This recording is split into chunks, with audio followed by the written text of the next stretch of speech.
Miss T. Miss T. Miss T. Miss T. Miss T. Miss T. Miss T. Miss T. Miss T. Miss T. Can't wait for you to meet Miss T. She is the T in T. Okay, welcome back to Sweetteetime. I'm jumping right into this thing because I'm very, very excited about it.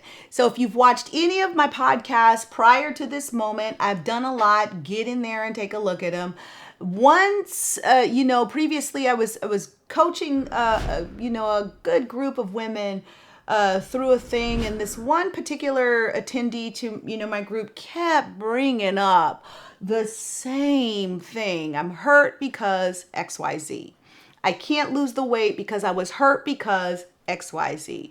I'm not in relationship with whatever because I was hurt because XYZ. I never have enough money because I was hurt because XYZ. And she just, every meeting, she kept bringing up the thing. Now listen, I'm not minimizing anybody's trauma or pain. I've done my time and still have to wrestle with those things. And I think that there's something to be said about the people that can, have the space to be able to express those things. But I also feel like at some point you have to allow yourself not to let this thing have the control over your path and your destiny and your evolution in your life. And so because she kept bringing this thing up, I said something. It's the first time I ever said it, but it's something that I practice and I have people that I coach practice. So how much longer is the pain of XYZ going to be the reason that you don't have healthy relationships, that you don't do fun and adventurous things, and that you don't have enough money? Like, how much longer does this thing get to dictate the outcomes of these things? And really, that once I said that, I paused and was like, that's a excellent question. And the entire group went silent. And she said, well, I don't know. And I said, you can put a timeline on this thing. Like, you can really put a deadline on this thing. And so the more we started coaching her through it, it became very clear. There are things that you inherit, things that you inherit by way of, my mom wrestled with this, my grandma wrestled with this, my dad wrestled with this, my grandpa wrestled with this, my uncles wrestled with this. Like, there are things in the bloodline, the family line, that are organic struggle points to the people in your family. But it doesn't have to be. So just because this is the way it's always been, it doesn't mean that this is the way it's always gonna be. At some point, someone in the line can take a stand and say, I think I'm going to be the one to break this one. And normally the one that pioneers that kind of multi-generational breakthrough, it's hard. And they have to be a very daring individual. They have to dare to defy. They have to dare to challenge. They have to dare to do it different, even though it's uncomfortable, it's scary, and they don't even, no one's done it. So there's a whole kind of a daring, courageous, adventurous spirit that's attached to this thing. And so when we got into the topic of putting timelines or deadlines on these sorts of things, I was forced to examine myself. And so this year, one of the assignments that I gave my group, my own kids, I gave my kids and myself, I said, listen, we're nearing the halfway mark of this year. So by the time June 30th hits, what are the things that you just want to be finished with? You want to cross the finish line on them. You want to tie up this loose end and just be really done with it. And so I made a list for myself. And when I made the list, I had a list of things that were very symptomatic. But the more I studied the list, it pointed me in the direction of the core thing, which was contributing to the symptom of the thing. So if you have something that's viral, some of the symptoms might be sniffing and coughing and runny nose and watery eyes and things like that. But the core is you have some sort of virus attacking your system and your body is not fighting it well. And so these symptoms are indicating to you that this core thing is a problem. And so when I built my list, I realized I was dealing with a list of symptoms, but I wanted the core. And so I got to the core of the thing. And when I got to the core of thing, and I'll tell you my thing, it was a spirit. It's a divorced spirit. It's a divorced practice. And it's not like, okay, you got married and then you got divorced. That's a symptom. But the practice, the core issue is there's the essence of that permeates my entire bloodline for at least 4 generations as I study. And so some of the things symptomatically that I was able to discover before I gave this a deadline for its control in my life, I want to share those with you. And then I want to share with you what I did, or what, many of us have practiced where we've gotten the breakthrough. So some of the symptoms were, separating myself from people. When I get emotionally or socially overwhelmed, I hibernate. I just need to be by myself. And I'm not saying you can't have times like that, but I'm saying that it's unhealthy in its length.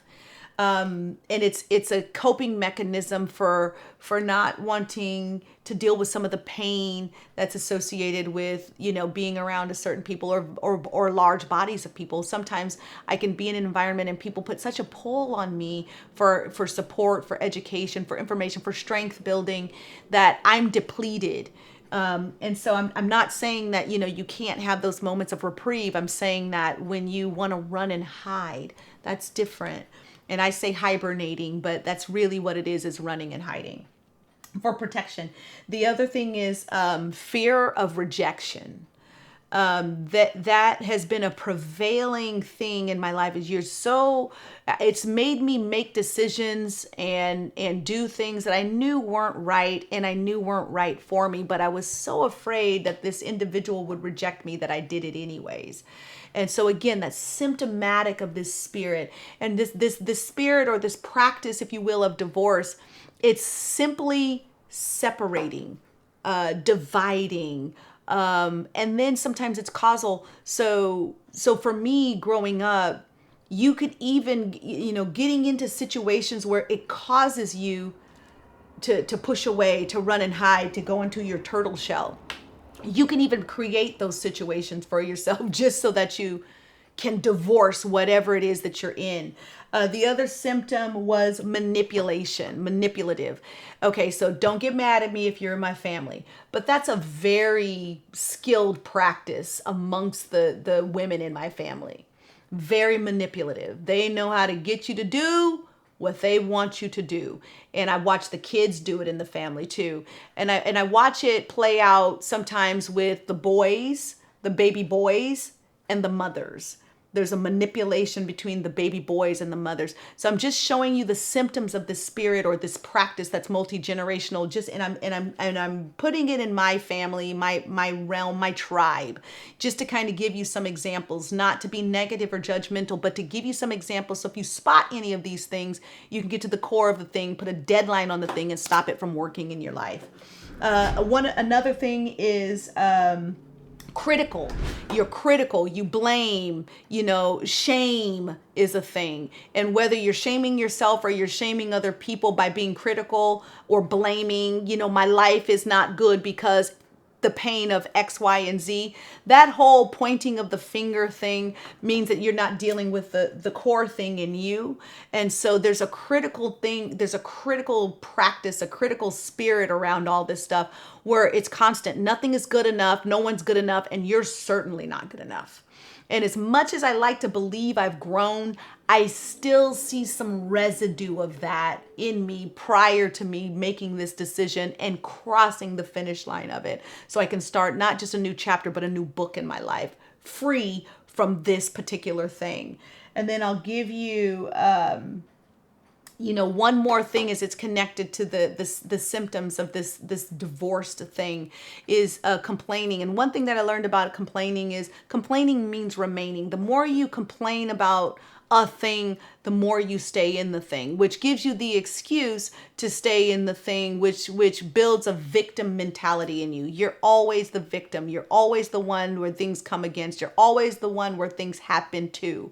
And I've learned through coaching and through practice and experience that you can't have what you speak against. You can't have what you complain about. You can't attract what you despise, speak against, or ungrateful for. And so you really have to shift, and here's a simpler way to put it. Why call the dog when you want the cat?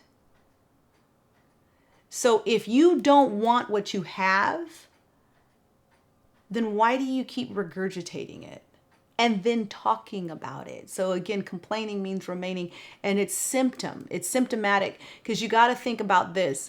If you have a friend and all you talk about is how this ugly thing happened, how hard this was, and how much do you think that friend can take of that? And it's a steady flow of it.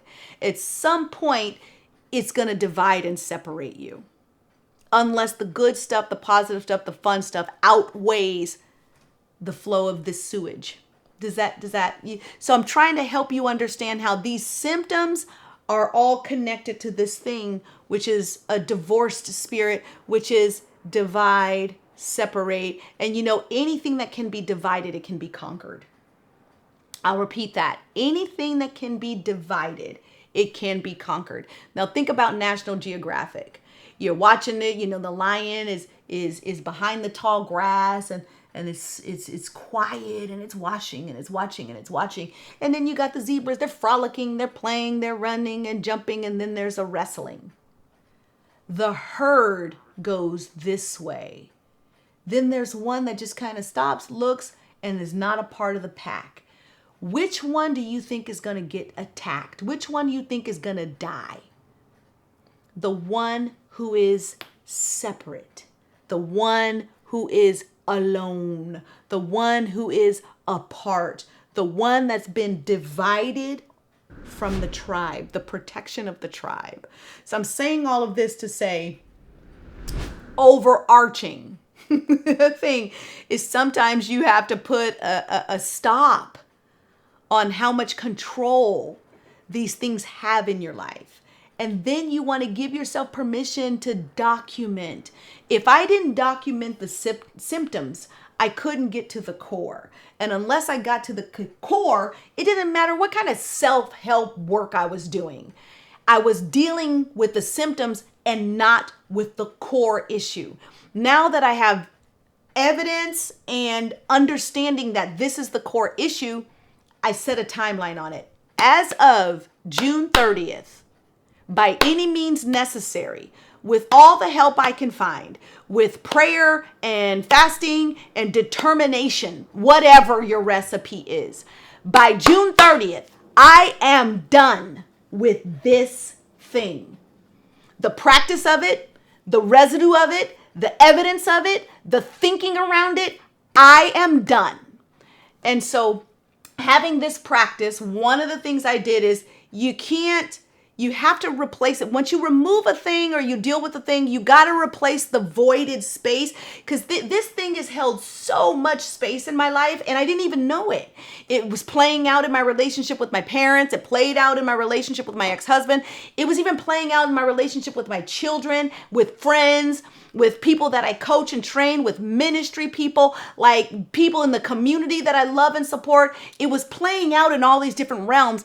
Unless you find something, the counter of that to fill the void, I promise you'll slip right back into it. So you don't want to cut something off without the plan to fill it in with something else. Again, you uproot a tree. If you don't want the roots of that to come into something else, you got to fill that hole with something that's going to grow into the right orchard of things for your life. And so one of those things that I had to add is, what brings me joy? What brings me peace? So instead of the articulation of, this hurt me, this was bad, this made me laugh. I really enjoyed. or I felt so balanced when I. Do you see the difference? Because you're used to the lifestyle of with a relationship with this thing. Now you have to build like a new boyfriend or a new husband. Now you are a new girlfriend or a new wife. Now you have to build the relationship with this new thing.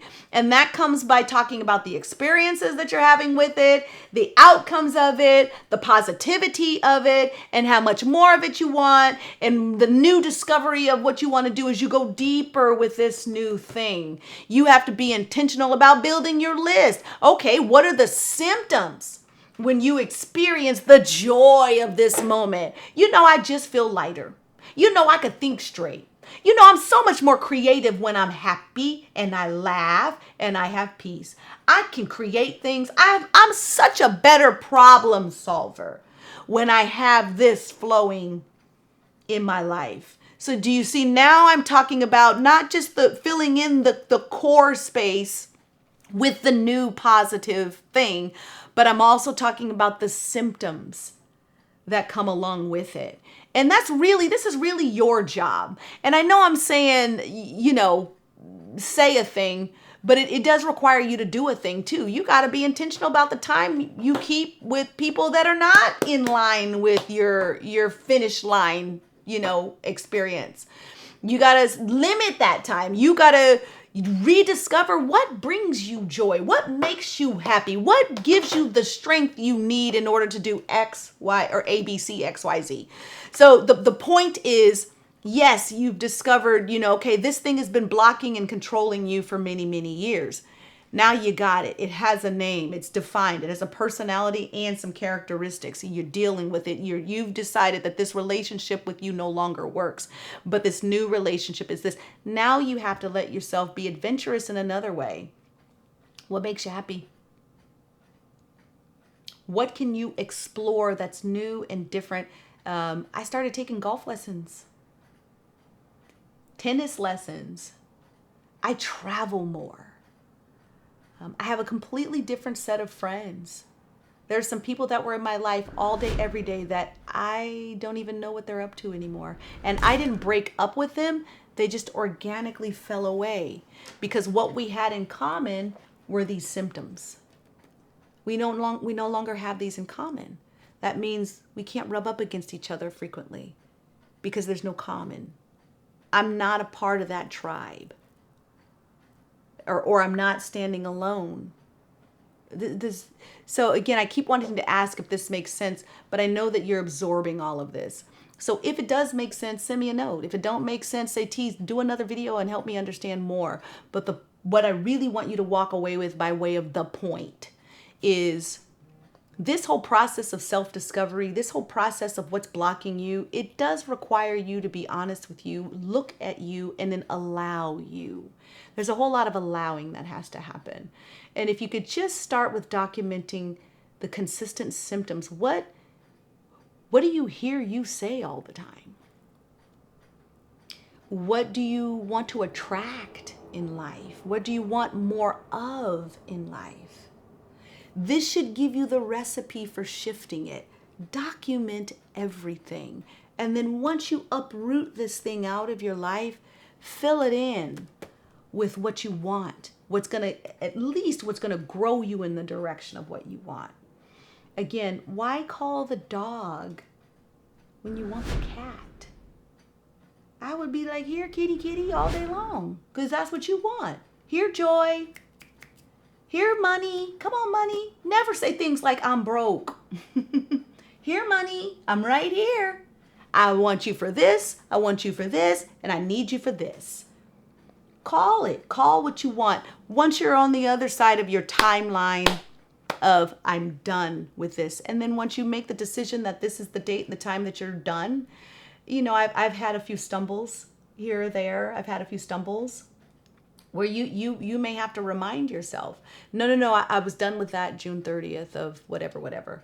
No, I was done with that January 1st of whatever. And don't return to it. Don't let it come back and knock on your door. It will try. You do have the right to say, no, you may not come in. You are no longer welcome here. You've done your damage for 4 generations, and I've decided we're done. You may have to remind yourself of that a few times. Not beat yourself up if you fall into it, but remind yourself that no, I'm finished with this. So, again, this series about what's blocking you has been, not just, something that I enjoy teaching. It's been tremendous for me and anybody who's allowing themselves to participate in it. I know that you dream of something bigger. You dream of something more. You want the absolute best for you, your family, the people that you love and care about. That's not random. It's not by chance. But there are some things, and most often they're resident in you or in the close circle around you, that will block you from these things. So I'm asking you to dare, be determined, defy the odds, and give yourself permission to really fully become. Put in the work, baby. There's no pill you can take for this. There's only you looking at you and then deciding and then allowing. And then just keep walking the path and enjoying the life that you build. That's the key. You got to enjoy this stuff. You paying a price to become stronger and better. I want you to enjoy it too. So, thank you for tuning in. My hope is that you make your list, find out your symptoms, get to the core, divorce it or be done with it. Set your date and be done with it. Divorce like I did. And then fill it in. Fill in the void spaces and the practices with the new, the fresh, the better. And share this. Share this teaching, share this encouragement with anybody that you think that you love, that you want to have better and more, and deal with the things that are really blocking them, which are interior. Share it. And then like, subscribe, comment, all the stuff. All the things. Do all the things. But ultimately, please know that you're so vitally important to some little short lady over here that's fought a fight. And her hope is that by doing this kind of stuff, I can help you avoid some of the landmines that I've stepped on so you can get to your best a lot faster than I did. And enjoy life. Enjoy every day of your life. So thank you for tuning in. Thank you for letting me share. And I look forward to seeing you again in the next episode.